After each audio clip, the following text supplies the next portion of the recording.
We are recording. Mr. Kenneth Abramowitz on I'm a, on Monday, March 18th, 2024 at 10:11 a.m. Eastern Time, where you're discussing your book, which is in the description. The link to it's on Amazon, as well as a link to your website and your Twitter. It's the multi-front war, and it's the United States' ability or inability to gear up for a multifaceted war from both external and internal forces, both traditional and untraditional, I guess, warring forces, as opposed to marching armies and tanks, as well as fifth generation warfare in the bio, social, medical, economic, rare resources field. So, um, Kenneth, could you please introduce yourself, sir? thank you very much.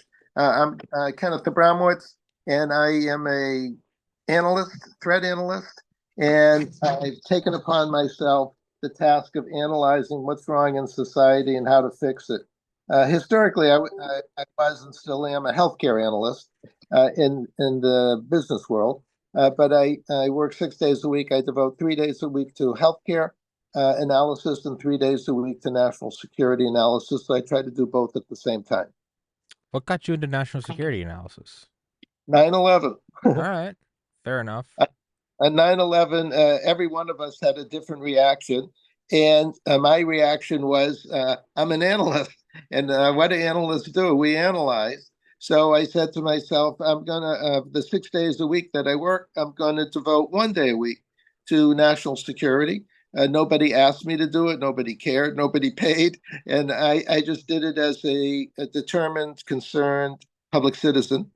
And then here we are over 20 years later. I'm now up to 3 days a week in national security, 3 days a week in healthcare analysis. Healthcare, by the way, is 20% of the GDP. National security is 100% of the GDP. So every day I go back and forth from the 20% to the 100% to the 20% to the 100. So, how could you compare it? Just kind of asking off the top of my head, how could you compare it to medical analysis? Well, the reason I'm capable of trying to analyze 100%, which is no small task, is that in healthcare, there's three big segments. There's pharmaceuticals, there's medical devices, and there's healthcare services. And there's specialists in each of those three. And I was a specialist in each of those three.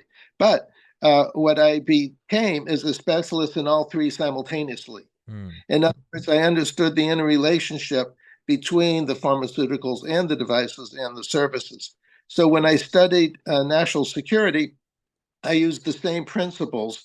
National security is full of specialists. There's specialists who understand Russia better than I'll ever understand it. China, Venezuela, kinetic war, biological war, legal war. There's all these specialists around. But if you and I monitor 100 different challenges that America has. So if you talk to specialist number 68 and say, Mr. or Dr. Specialist 68, what do you think about issue 24? He goes, well, call up specialist in issue 24. What do you want from me? Okay, I'm a specialist in issue 68. So using the same techniques and principles that I used in healthcare, and that namely that everything's interrelated to everything. I look at national security as everything's interrelated with everything. So it's just, if I hadn't prepared in healthcare for 45 years, I couldn't be prepared for what I call my double major in national security. So how do you then? So if it's you're examining all the different systems of the body, the hormones, the blood pressure, the digestion. If you're viewing all of it, and you do have your different specialists in different fields, and then eventually you do go to like a general practitioner, right, who gives you your physical and gives you your full kind of body picture and what's good, what's not. He's not necessarily going to be able to diagnose the exact kind of mole you have on your lower back, but whereas a dermatologist would. But for the, how do you get to the general practitioner view of zooming? And is that even possible? Is that something that is the big picture classified? Is that something that, you can't see because all the specialists are reporting back to someone who reports to someone? Is that a handful of generals that see the big picture? Or is it readily available and evident to anyone like yourself that just takes the time to examine it all? So is the big picture even possible to someone without, let's say, like a TSSCI clearance? Yes, I'm the equivalent of a general practitioner in national security. And I have an expression, you well know, the forest and the trees. And I'm the forest. Okay. I learn from the trees. So if there's 100 issues, pretend there's 100 experts who know more than I know about each of the 100 challenges. But I talk to or read about or watch videos of those 100 trees, and that causes me to understand what's going on in the forest. They don't see the forest. I see the forest. They're the trees.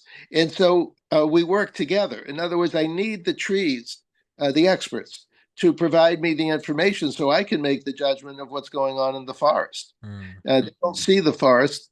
And so I have a little analogy about that. I pretend that you can speak English to trees. So I go to some forest and I meet a tree and I say, "Oh, Mr. Tree, how's life?" "Oh, life's wonderful. I have my 10 friends, same 10 friends I've always had. We have a great time. We talk together all the time."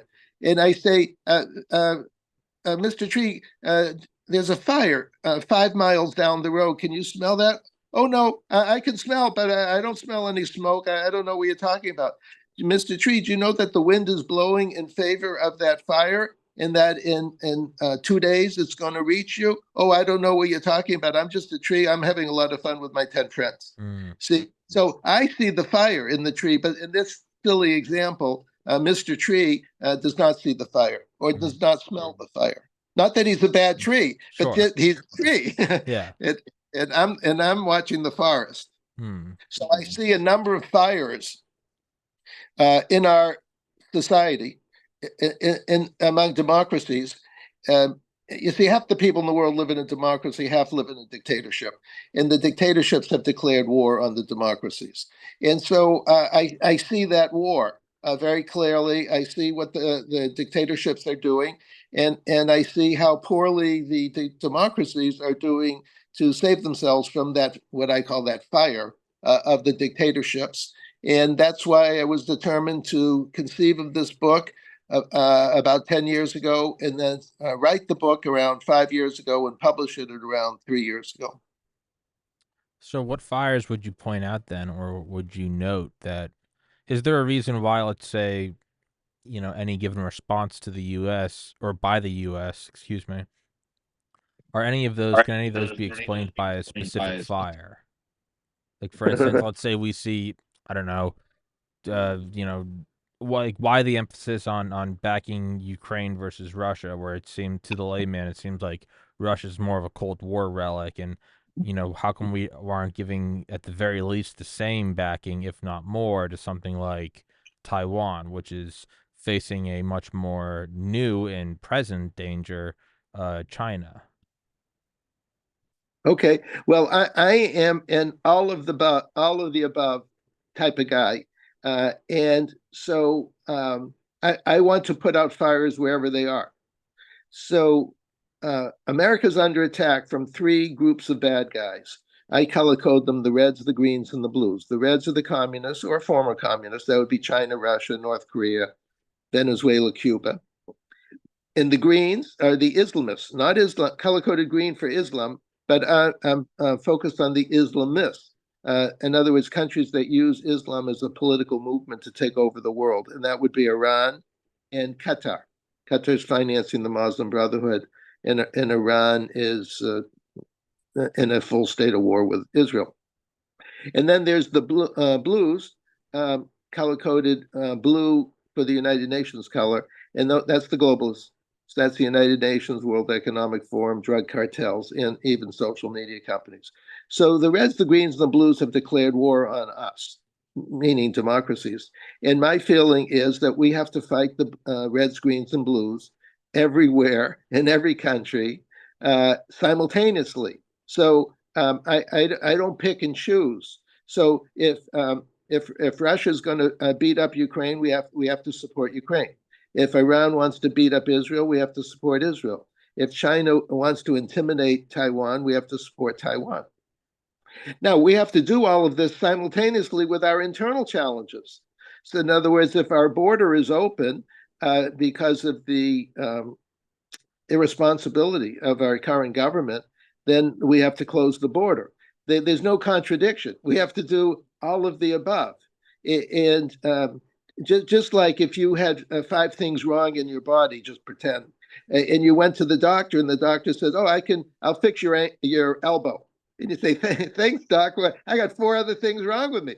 And the doctor says, "Well, I'm an elbow expert. I'm happy. So, but you're not happy." Okay, so I'm looking at all the challenges facing America, and I think we have to address all the challenges simultaneously without going bankrupt.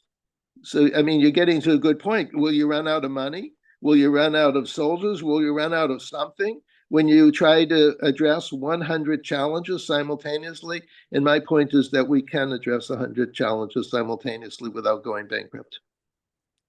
How will it pan out then? I mean, not that you have the crystal ball, or not that anyone does, but how will this pan out? Are we looking at?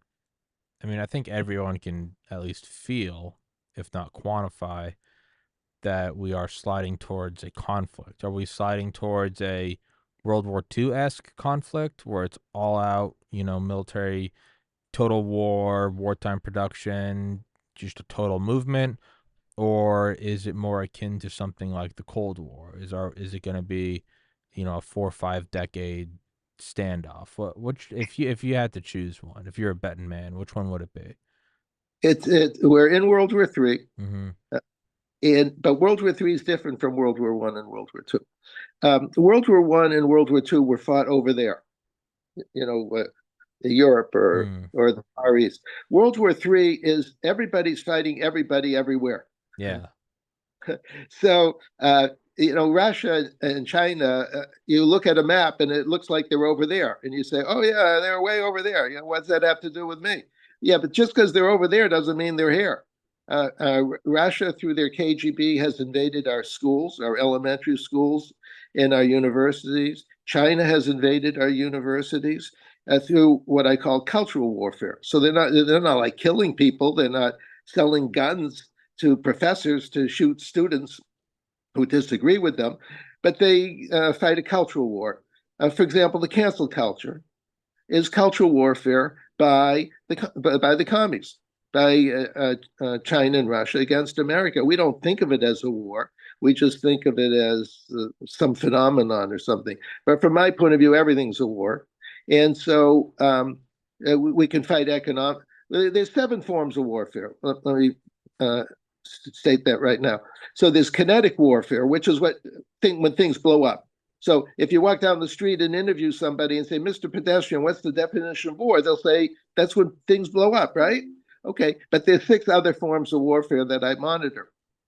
So there's chemical biological. For example, COVID was Mm-hmm. biological warfare by China against America. They killed 1 million Americans.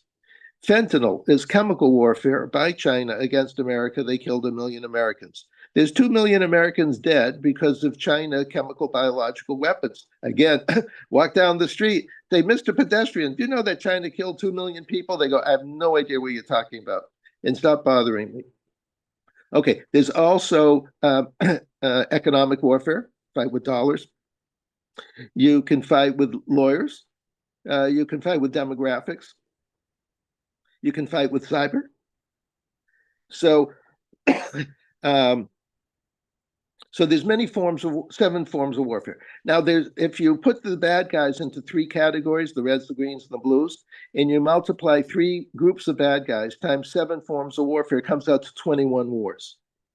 So, in my mind, again, I'm the forest. I'm looking at 21 simultaneous wars, which I call World War III. Now, just as a final point in 30 seconds, it also can be called World War One. Because one of my jokes when I talk to people, as they say, or audiences, if we're in World War III, when did it begin? There's always a silence. And I say, well, was it October 7th when Iran attacked Israel through Hamas with the support of Russia and China against America's #1 ally? Is that so? I call that the beginning of World War III. But if you want to go back into the past, 10 years or so, did it start when Russia invaded Ukraine, an American ally? Who, by the way, and I believe in 1996, we promised to defend them. Mm-hmm. Not a NATO promise, but a promise if they gave up their nuclear weapons. So they gave up their nuclear weapons. We promised to protect them. So we're supposed to protect them. Americans have no memory, so so we forget these things. And then you have, or did World War III or World War I, whatever you want to call it, begin earlier? And so the point I'm getting to is human beings are always in a state of war. We think about war and peace, but if you look at the history of humankind, it's nonstop war since biblical days. And so, in some way, it's World War III, and in some way, it's World War I, namely a never-ending war. That's what human beings do. I hate to say that, because we think animals fight nonstop wars, but we're so sophisticated that we discuss things with people and we reach agreements and compromise. But in reality, the history of humans is nonstop warfare. So it's a combination of World War I and World War III. Hmm. When do you think, if it will go kinetic, when will it turn into the war that the average man on the street recognizes? Well, the object of the war, of World War III, is to use the other six forms of Mm-hmm. warfare. So you don't have to fight a Yeah. kinetic. So kinetic warfare is failure to compete on the other forms of warfare. And so if you do a good job on fighting off chemical, biological, cultural warfare, fight with words, economic, legal, demographic, and cyber, you don't have to fight a kinetic war. So kinetic war is a sign of failure of the other techniques. And another way of saying the same thing is when you're dealing with enemies, the objective is to intimidate your enemy. So you don't have to fight a war. When you don't intimidate your enemy anymore, then you have a war. You have Pearl Harbor. You have 9/11. You have for Israel October 7th. And so that's a failure of intimidation. And I'd rather intimidate someone than fight someone. Hmm. So then, so if it's going into kinetic as failure, and if the point of the war is to avoid the war, which I do tend to think is accurate. I've had on here Brigadier General Robert Spalding. He wrote the book Stealth War, and he talks about just that. Is it's China's interest to avoid a full out kinetic war with the United States because they feel that they will still lose that. If we can't go kinetic, or the I guess the belligerent powers don't want to go kinetic, is it in the U.S.'s interest to force them to go kinetic? Because if they deem it a failure, then we would want them to fail. Or B, do we have to gear up and sort of wage our own form of warfare in the other six forms? Well, the history of warfare is that democracies play defense 99% of the time, and dictatorships play offense 99% of the time. And so democracies basically sit around and wait for Pearl Harbor. I hate to say that, or for 9/11 or for October 7th. And then that forces them into kinetic war. Now, part of the reason is endemic to democracy. For example, just pretend I'm running for president, and I say, support me because we're in World War III. It's actually World War I. We've been fighting forever. We're going to fight forever. And I'm going to gear up to fight 7 forms of warfare simultaneously. We're going to use 6 of them to intimidate the bad guys, and 1 of them kinetic warfare to blow up the bad guys.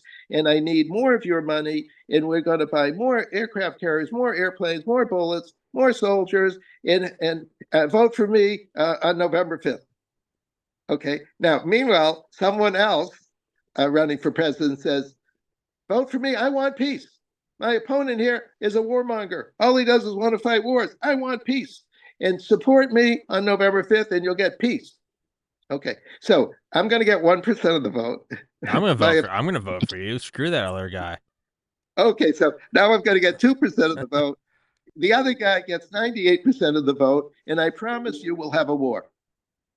Because when Mr. Peacenik will not intimidate any of the bad guys. And the bad guys say, well, we can beat up this Mm-hmm. loser. And so Mr. Peace advocate will guarantee us war, whereas Mr. War, me, someone would pretend calls me a war advocate, which I'm not, will have peace because everyone will be afraid of me. Mm. And so if everyone's afraid of me, I don't have to use my kinetic war capabilities. Uh, so that's sort of a quick discussion of war and peace through history. Is there any way in which the first guy, the warmonger, can come to power, or do you have to have? Is it sad enough? But is that maybe a flaw of a peaceful democratic society? Is that That's right. we there will be no gearing up until a Pearl Harbor, until a 9/11? Is that just like that's one of the drawbacks? For the That's most right. part, it's democracies and republics are better, but the flaw in this, this whatever generation of human civilization is that we won't do anything until you blow up a city, and then we'll gear up and lay down living hell. But until then, that is something we don't do. Is we don't touch it until somebody comes up and punches us first. Yeah, yeah. You're getting to a key issue: is democracies uh, uh, cannot handle war, don't not want to discuss war because what are democracies about? Democracies are good people who want to do good things. Mm. They want to send their kids to school. They want a house. They want a bigger house. They want to fix their house. They want to go on a vacation. They want to go to the theater. They want to do all the normal things that normal people want to do, and I want to do. I'm not criticizing anybody, okay? But they don't want to handle or to think about the bad things. Now we do have police forces. We are realistic to know that there's criminals out there, and that's why we collectively hire police. We hire obviously armies, but we don't gear up for war. So I'll give you an example. After World War II, we geared up to fight two-front war because we just had fought a two-front war. So the theory was that we have to be able to fight in Europe and in the Pacific wars simultaneously. Then, due to spending constraints, we went to 1.5 wars, and then one war in a skirmish. Whereas I'm an advocate, I want us to gear up to fight a three-front war. I want us to be able to. I want us to spend another $200 billion a year. We spend $900 billion now. I want to spend another $200 billion to strengthen our ability to fight Russia, Iran, and China simultaneously. Mm. Now, if we spend the $200 billion, we won't have to fight Yeah. Russia and China simultaneously. Okay, but if we don't spend the money, the bad guys will keep probing until they find our weak spots, and we'll end up fighting all three simultaneously, which is what I don't want. Yeah. So it's either you spend it and you take that haircut, or you don't spend it and you're gonna end up spending a lot more anyway. That kind of starts to, bring up that starts to raise the question or bring the question of when you see these attacks, is there any credence to the idea of the military and or intelligence communities letting these things happen? Is there someone looking at it, someone like you or me, and we're having this talk, and they're going, I know damn well if we don't do anything by year 2010, Iran's going to nuke San Francisco. And when we do that, we're going to lose 3 million citizens. Or we bite the bullet right now, let them hit the Twin Towers, and we go over there and steamroll 'em. I mean, at a certain point, do you start to get into those halls of dark arithmetic where you look at something like October 7th or 9/11, and is there someone going like, these goddamn Democratic politicians or the people at large who just want to go to the movie theaters and watch Spider-Man and do whatever we're doing in 2001, do they look at it and go,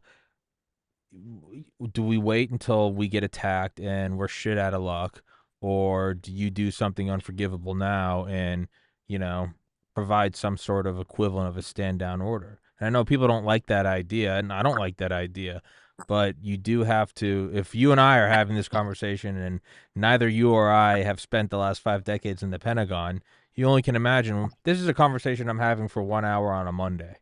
You do it for 3 days a week. What about the guys that have been doing this 7 days a week for the last 5 decades? At what point do you get to the point where you go, I know it's going to happen. Nothing's going to happen until they feel war at their doorsteps.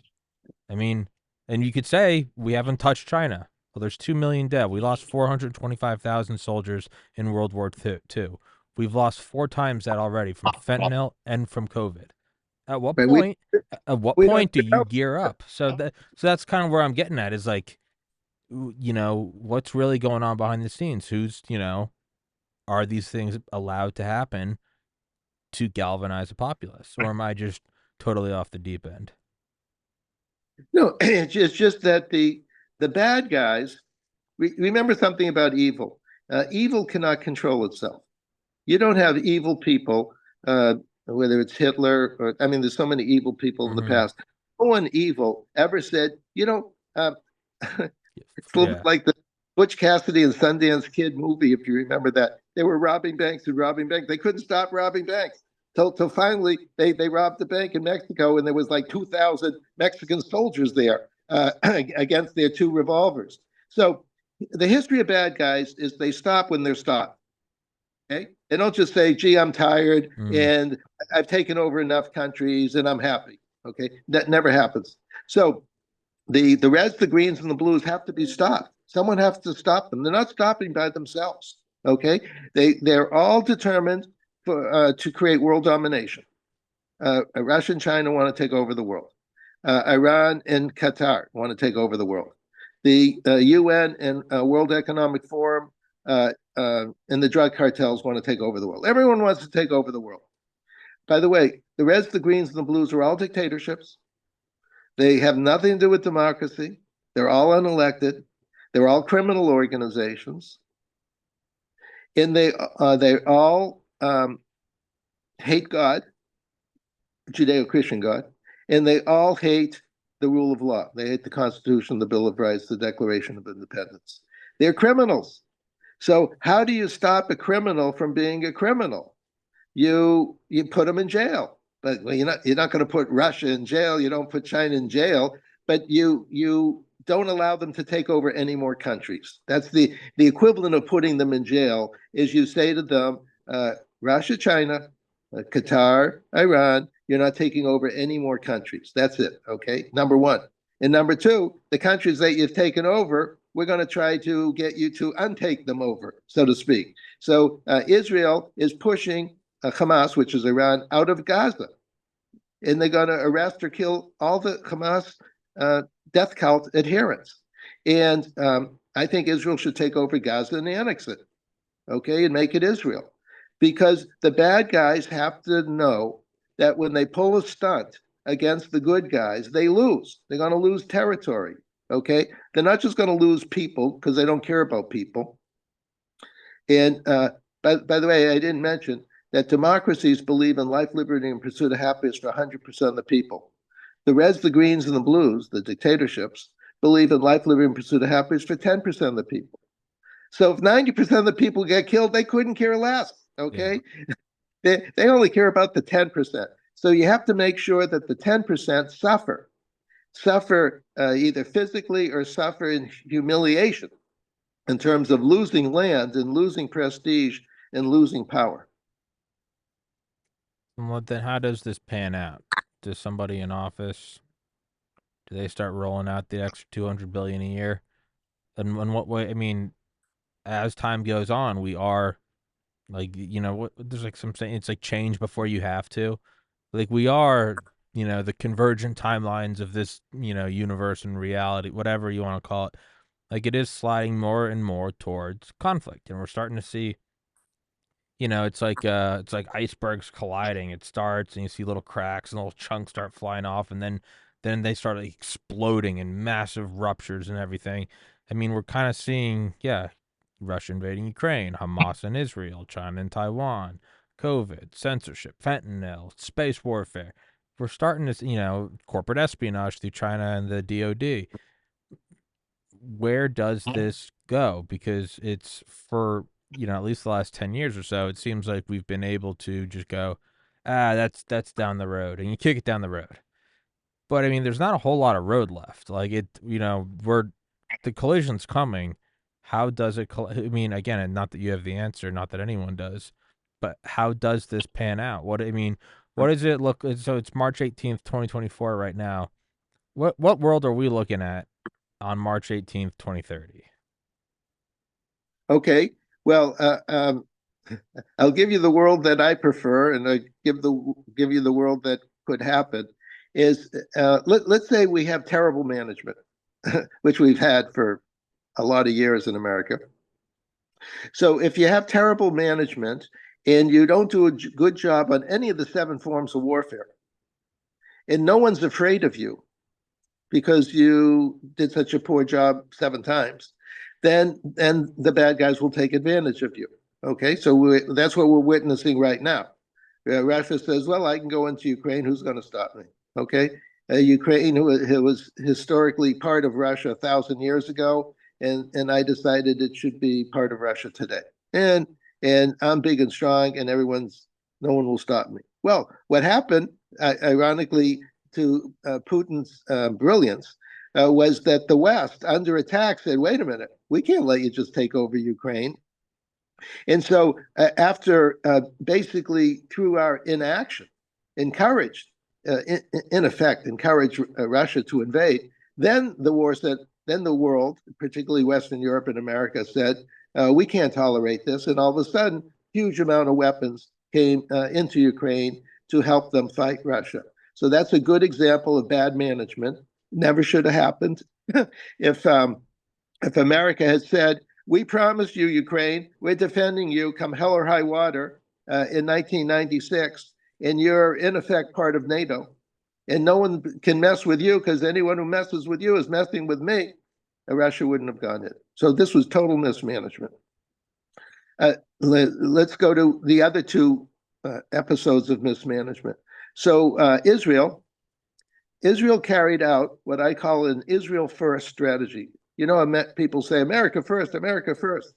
Israel doesn't use the term Israel first, but it got out of southern Lebanon because people say, "Oh, you're occupying southern Lebanon. Get out of." Okay, fine, we'll get out of southern Lebanon. "Oh, you're occupying Gaza. Get out of Gaza." They got out of Gaza. "Oh, you're occupying the Judea and Samaria, which some people call the West Bank." They got out of Judea and Samaria and got themselves into a total three-front war. They got attacked from Lebanon, attacked from Gaza, attacked from Judea and Samaria because they engaged in a terrible strategy of not only Israel first, but Israel first this microsecond. You know, countries like families, like people, we have to be concerned with our short term, middle term, and long term, right? Every day you're making a trade off, whether it's money or activity of what should I or eating, exercising, everything you do, you're making a decision for today, this week, this month, this year, for kids 5, 10, 15, 20 years into the future. So Israel mismanaged itself since the 67 war and then got itself and stopped intimidating its enemies. And then the enemy said, "We're not afraid of you anymore," and then got themselves into a war, which never should have happened. Now let's go to Taiwan. If America says, you know, "Taiwan, you're not part of NATO, but we're going to pretend you're part of NATO. No one messes with you, or they're messing with the U.S. Army and our aircraft carriers, and we're as mad as hell, and we're going to protect you." You won't have a war in Taiwan. So, so if we continue poor management, then we'll have a three-front war. We'll be fighting Russia forever, Iran forever, and soon China forever. That's with poor management. Now, let me give you an example of good management. If we move to good management and we fight on all seven fronts, all seven forms of warfare. In other words, we strengthen our kinetic capability. We close the border and stop China from killing 100,000 of our kids every year. And for COVID, Trump threatened to sue China for 7 trillion. That's with a T for COVID. We have to make sure China doesn't pull that stunt again. Okay, and then we have to fight cultural war. We have to learn how to fight with words. We have to economic with dollars, with lawyers. demographics, that's our border, and with cyber. So under good management, if we fund all the 7 forms of warfare against all the 3 color-coded groups of enemies, we won't have to fight a kinetic war. So those are the 2 choices we have. I mean, are we not already obligated to fight a kinetic war with China, right? I mean, if they've killed 1 million Americans through COVID and an additional 1 million through fentanyl, at what point have you already lost by not fighting a war there? I mean, to look at that and be like, hey, don't do that again. That's already showing total spinelessness. I mean, I feel like we've already crossed a red line 2 million deaths ago. Like you absolutely have to fight back from that. I mean, is there any other way but to fight a kinetic war? Not to sound like a war hawk. I mean, I have no power. I'm sitting here in an apartment, but like just playing with that idea, they've already killed 2 million people. That's such a unimaginably large number that to to do anything less than pay them back with the same favor, I think is already, showing your underside. It's already the transferring of power. It's a slow motion. We're no longer the king of the jungle, and it's not. I mean, there's no fun answers to that. Nobody wants war, but as you've said, and it is a history of man is war. That's just what it is. It's beyond the scope of this podcast. It's beyond the scope of most discussions. It just seems to be what it is. We're these bipedal organisms on a rock floating around a star, and we eat food and need water and shelter. It's just what it is. It's what the game is. I didn't make it. You didn't make it. It's whatever. It's beyond the scope of this, but it's where we are. Uh, do we not already owe a kinetic war to China, or passively are we surrendering the throne? Yeah, there's numerous ways to punish China without blowing them up. Remember, once you start saying, I'm going to blow them up, they can blow you up too. Mm-hmm. Yeah. So usually it's best to have kinetic warfare with someone that you can actually blow up more easily. So, for example, Iran is as difficult as they are, is an easier target than fighting Russia or China for obvious reasons. And but when you, I didn't give you that. We didn't discuss the good news yet. Yeah. Remember, we discussed the Achilles heel of democracies is that they can't handle war. They can't properly prepare for war until Pearl Harbor, 9/11, or October 7th. But I didn't give you the good news. The good news is the democracies innovate. They produce. They have hard workers. They create new ideas, new technologies. Apple, Google, NVIDIA. These companies that you only could have dreamt about 20 years ago. And whereas where is Apple, Google in Russia? Or China has some, but they steal a lot of our technology. If we prevented China from stealing our technology, that's economic warfare. They can't innovate by themselves. America is the engine of innovation, and Israel is a mini America. And Israel, pound for pound, is also a engine of innovation. So this is, and that means our economies grow, and that means we have more resources. Our GDP grows. We can spend more on the 7 forms of warfare without bankrupting the country.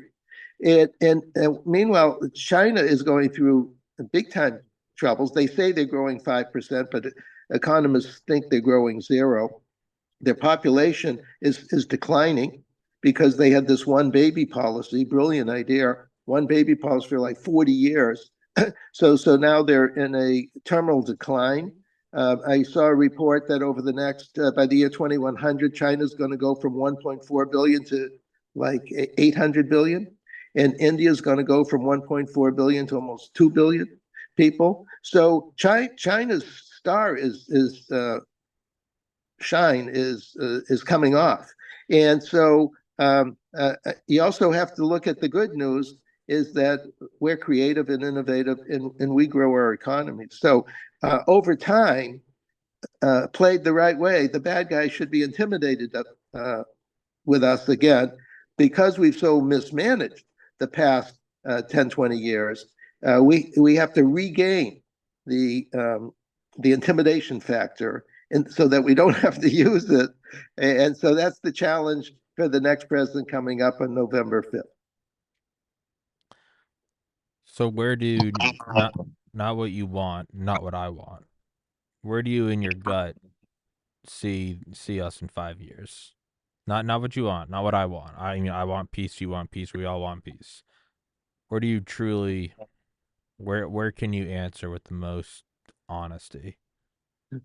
I'll answer you with a Super Bowl analogy. Remember when they start the Super Bowl, they have this coin toss. Yeah. It One of the teams has to call heads or tails. Okay, so I'll say there's a 50% chance that all the wonderful things that I discussed happen, and a 50% chance that the bad things happen. And I think it will be a photo finish.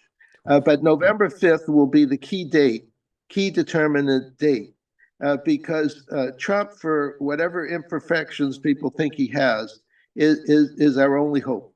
He's the only one who's tough enough and unpredictable enough to cause our enemies to pause and take notice. Hmm. And so if you go back to the westerns, it's time for John Wayne or Clint Yeah. Eastwood or Gary Cooper. These are mythical people from entertainment, but behind them there were real people. Whether it was a Wyatt Earp or Elliot Ness, Sure. there were live people who did their job and rose to the occasion when they had to. So that's what to save us, we need a strong leader who can prepare for this 24 front war without scaring the American people, but scare the bad guys Hmm. with his actions and cause the good guys to keep focusing on what good guys do: Yeah. produce jobs, produce children, produce grandchildren, spend money, uh, uh, upgrade your house, do whatever good people do while we intimidate the bad guys. I'll take it. I mean, I think you should run for office. You seem to have a good grasp on this. Well, I must say, I talked to about 100 candidates a year for the past 8 years, part of my 3 days of public service. And I hate to admit this, but 99% of the time when I meet a candidate, I say, "Oh, I'm a better candidate than this guy." But he's the candidate, she's the candidate, and I try to give them some common sense ideas of how to basically protect life, liberty, and pursuit of happiness for 100% of the people. It's not like it's a mystery or a secret formula, unhidden, insight. It's in the Declaration of Independence. Just that 250 years later, so many politicians forget that the function in life of them and the government is to provide life, liberty, and pursuit of happiness for 100% of the people. And I just remind them of their basic responsibilities. Hmm. I mean, I'd love to have you back on here. That was a you seem to have a better grasp on this than I think most people I talk to, and it's not all warm and fuzzy, but that's also reality. But yeah, dude, I'd love to have you back on here sometime, Mr. Abramowitz. Whenever you're ready, just let me know. It's Yes, all sir. part of I've already allocated half my time, 3 days of public service. So just let me know. Yes, sir. Well, thank you so much for your time, man. That legitimately was it's an interesting take, is medical analysis paralleling with national security analysis. But I guess now that I think of it, that probably makes the most sense, right? You're looking at it as an entire organism, and how would you run it, and how would you triage it, and Right. seems to be correct. And I think the real takeaway is what you said, though, is if we if we idolize and in an illusory way aim for peace, we'll probably have war.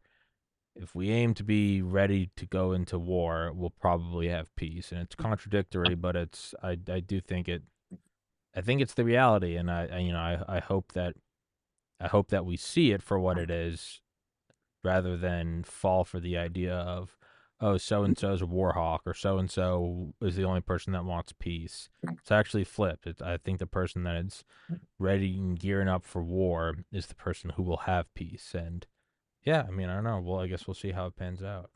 Well, just to give you a 15-second analogy, If you're walking down the street and there's a whole bunch of bad guys, do you want to be you or me, or do you want to be Mike Tyson? Okay, Exactly, exactly. Or do you want to be some of the special right, forces guys I interview? Yeah, you want them exactly. on your side when shit starts to hit the fan. That's a good point. Yeah. Or when nothing hits the fan, you're just walking down the street. Just prevent it hitting the fan. Yeah, yeah. To Right, keep it as a walk down the street and nothing more. Don't let it escalate. I think you're right, correct. Yeah. Yeah. right. And Good by the enough. way, your viewers can hear more from me on my website, savethewest.com. I write an article every 2 weeks, and whoever signs up gets that free article every 2 weeks, and we'll learn more and more on how to save Western civilization. Yes, sir. The link to that website is in the description, as well as a link to the book, as well as a link to your Twitter. Thank you so much, Mr. Abramowitz. That was awesome. Thank you, sir. Pleasure. Take care, everybody. Thanks for Recording watching. stopped. God bless. Peace.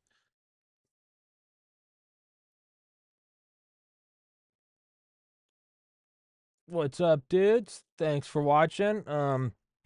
Again, as always, my pitch. Guys, if you want to support the show, please go to AmericanHartfordGold.com or text Tommy to 65532. I always get that wrong. They are sponsoring the show to a pretty penny. The show is not entirely self-sufficient yet, but with American Hartford Gold, it is getting much closer to existing on its own. Right now, it's entirely off investment. The show is artificially floated, and very soon, within the next month or so, will be run off entirely from my savings. But it's getting closer and closer to being self-sufficient. And as I've said in the past, and as I will continue to say, to me, it doesn't even really matter what the company is or what it is that they're selling. The fact that a company is willing to back my show is, to me, just badass. For the shows I just did with Mr. Abramowitz, or to the more controversial shows with doctors, where we early on. I mean, I think a lot of us forget that just how verboten it was to say that COVID was a bioweapon or that it came from Wuhan. But I did those shows. I didn't. That's not me patting myself on the back. That's just, if you want those shows to be available, if you want those topics that tread the line of misinformation and malinformation. Well, I don't know. That's a dangerous conspiracy. I mean, it's now it's accepted and people play with the idea. But if you want the shows back in 2020, where I was doing these with doctors, doing these shows talking about these events and these themes, and not having to cave to advertisers, or not having to cave, getting booted from YouTube, getting booted from Twitter, getting booted from iTunes and Reddit, and who knows what else I'm banned from and don't even know. That all comes, it's a feel good, like, screw you, America, First Amendment, I'll do what I want.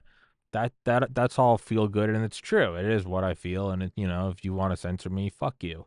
But there's a very real financial weight on the other end of that scale, and that is, the show can keep going, where it doesn't matter if I'm booted from YouTube, because I'm not dependent on ad revenue from them.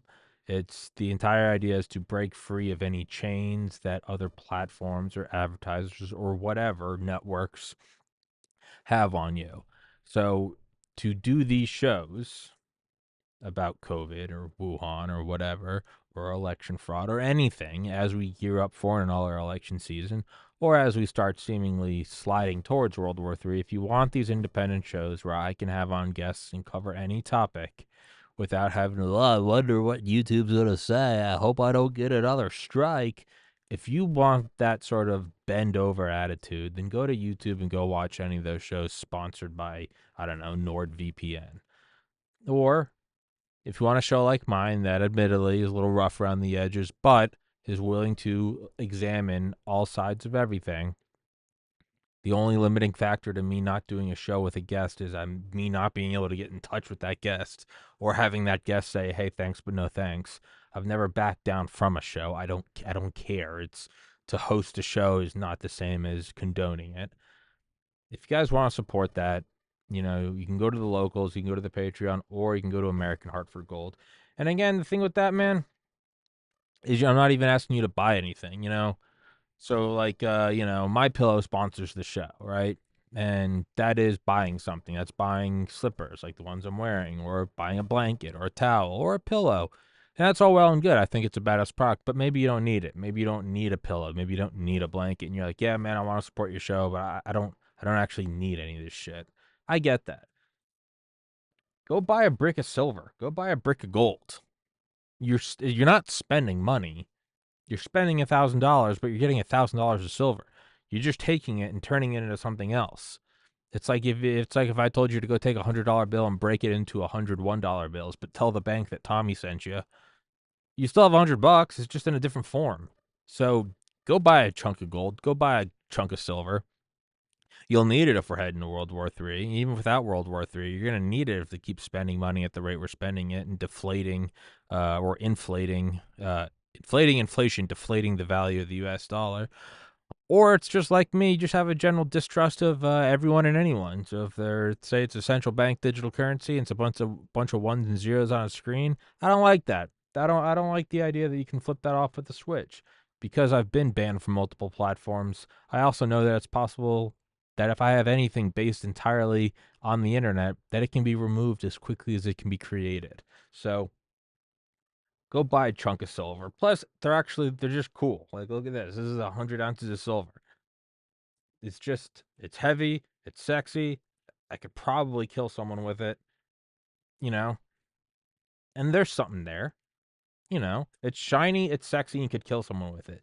That right there is a good sales pitch. You know, how many things are. A Rolls Royce is shiny and sexy, and you could kill someone with it. But not a whole lot. A gun, but a gun's not always shiny. Sometimes they're matte black, unless it's, silver plated or something. I don't know. So, but also, if you go use promo code Tommy, you actually have a chance at winning $5,000 of silver, which is almost two of these. Which is because I think one of these is like $3,000, so almost two of them. And to further back up my belief in it, these are not from American Hartford Gold. These are from my own savings. This is how I save money. Is I do believe in bullion. This is legitimately, these are mine. Before I even knew American Hartford Gold existed, they didn't send those to me. That's from my savings. Um, I use as props. So again, guys, if you want to support the show, please go there. And again, maybe you don't care about them. Maybe you just converting some money anyway, but you want to support the show. Do it that way because the shows I do come at a cost.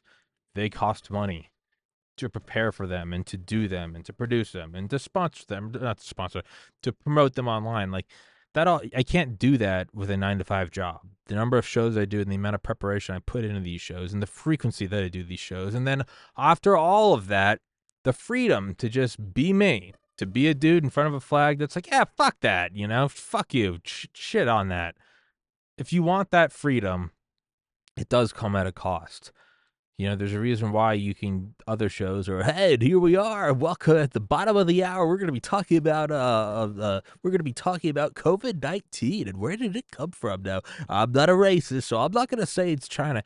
If you want that brain dead dribble, go fucking watch that. If you want something that's authentic for better or worse, and for all of the mistakes and flaws that I have, support this show. And if you don't want it, that's cool too. Go live in idiocracy. Go be a mouth breathing bubble of nothingness. Or support my show. So much love, guys. Thank you so much for watching. Take care, everybody. God bless. Peace.